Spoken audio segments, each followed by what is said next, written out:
Our adventure in Cinque Terre began in the village of Corniglia, which is in the middle of the famous 5 villages. Well, looks like we got a roommate here in Cinque Terre, huh? Well, I don't know what to do about this Meow Meow, but here's our place. I was gonna do a little tour. Come on, Meow Meow. We're gonna try and get Meow Meow out onto the terrace. So let's go look at the terrace. Pretty nice, huh? After checking in, we wandered around town, finding what might be the most scenic football pitch in the world, as well as a bar with an amazing view. With the sun on its way down, we decided to keep moving. Meandering through the local alleys, we eventually found the trail and took a quick hike to warm up for the next couple of days. That was enough to work up a thirst and an appetite. So we popped into Enoteca. This wine bar has a lovely terrace and a simple menu to complement their wines. Cheers.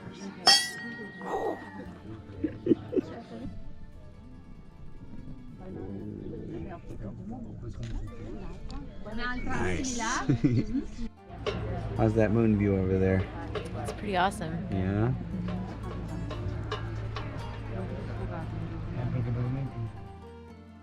On our first full day, we jumped on the train to Monterosso al Mare.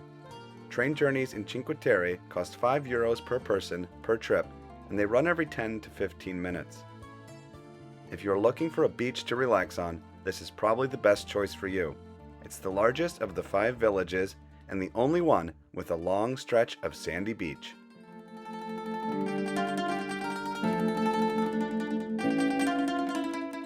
We took a quick detour to check out the town, where we found a restaurant with a sandwich named after fish. Of course, it was a grilled cheese.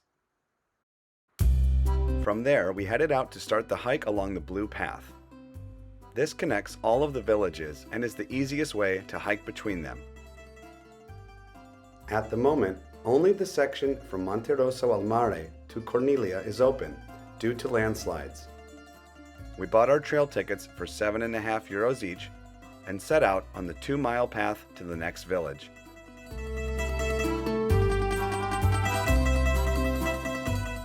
Next up was Vernazza, which we stopped to admire from above before making our descent.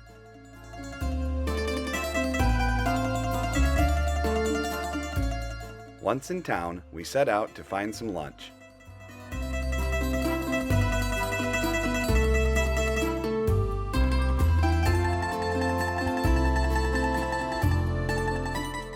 Then we went down to the water to relax and enjoy the scenery. What are your thoughts so far, Rachel? It's beautiful. I'm really happy to be here.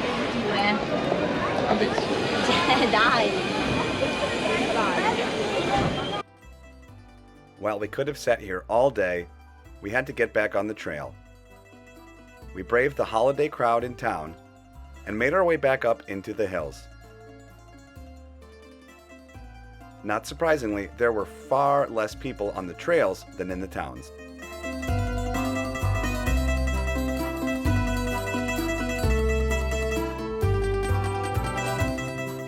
Before long, we could see Corniglia in the distance. When we found this restaurant with an unbelievable view, we decided to stop for some Aperol Spritz and bruschetta. That was enough to power us the rest of the way home.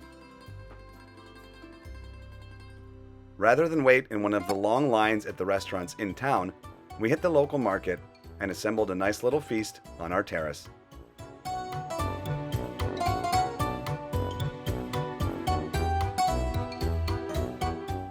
I'm gonna snap it. Let's try it. That's amore. And that's Moretti. So how is it? It's amazing. Yeah? Basil gelato? Yeah. Okay.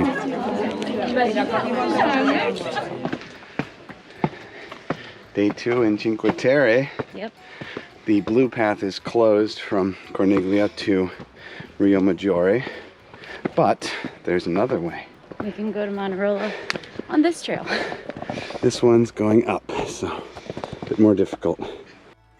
With the blue path closed, most visitors opt to just get between these villages by train or boat. We barely saw anyone on the trail and enjoyed a nice, peaceful hike on a beautiful afternoon.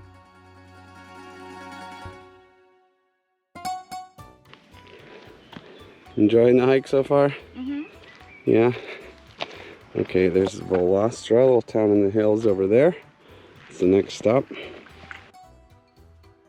We walked by a quaint guest house and through the vineyards. Due to the topography here, all vineyard management is done manually. It's hard work, but it pays off.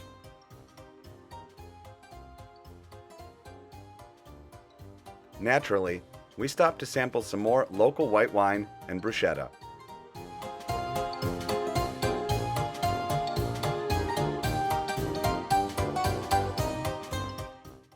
Cheers.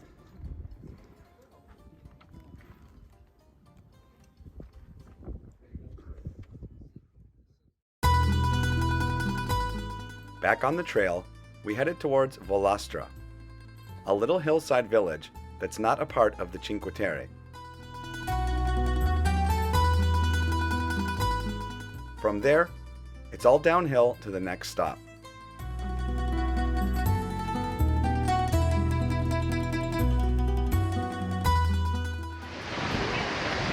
All right, well, according to my watch, just under 2 hours, not counting the wine and view break, and almost 3.5 miles.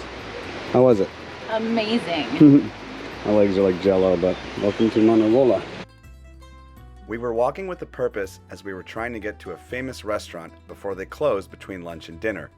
Thankfully, we managed to get a table at Trattoria del Billy for an incredible culinary experience. Vinaigrette, anchovies in lemon, and a homemade cracker with fried vegetables and mussels. Wow. Are you ready for all that? This is some kind of cod, right? Yeah, with cherries, something or other. Cherries, fried orange with salmon, right? Mm-hmm. And this was cod as well. In addition to this 12-plate seafood platter, we also got pasta. Whoops. Absolutely stuffed from that epic lunch, we headed into town to digest and relax for a bit.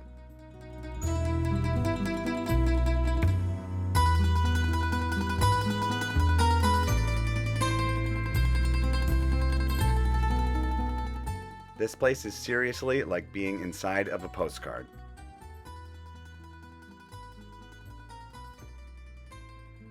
Determined to complete the hike, we headed uphill for the last section towards Rio Maggiore. Going straight uphill in the hot sun with a full belly was a bit rough, but we did it.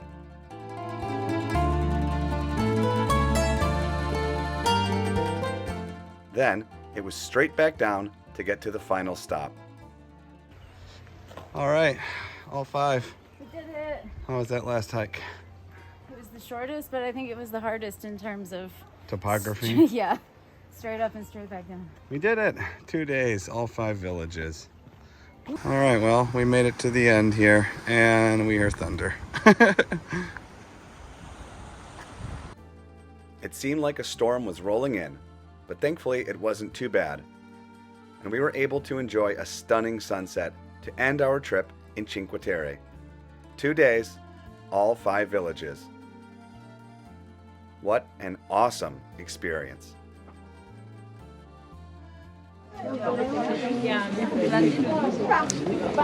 Gelato for you and beer for me. Gelato for you and beer for him.